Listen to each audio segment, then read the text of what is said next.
Moi, ma question, porte sur le contenu de la mission que vous avez confiée à votre deuxième adjointe en charge de la politique de la ville, de l'éducation populaire, de la laïcité, des relations avec les cultes et des quartiers nord-est.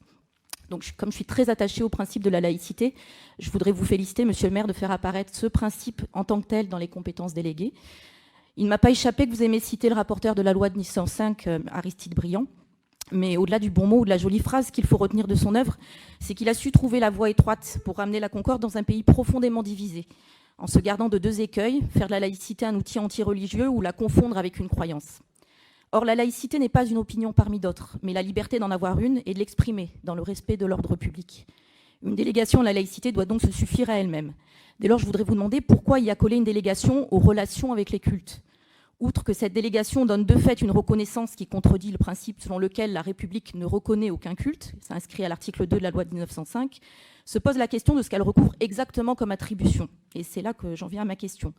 Quelles relations avec les cultes entendez-vous ainsi mettre en place en dehors des compétences municipales avec cette délégation ?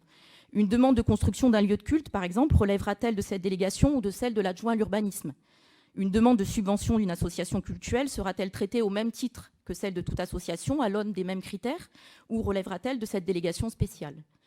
Aux côtés d'Aristide Briand, Jean Jaurès rappelait qu'il n'y a pas d'égalité des droits, ni si l'attachement de tel ou tel citoyen à telle ou telle croyance, à telle ou telle religion est pour lui une cause de privilège ou une cause de disgrâce.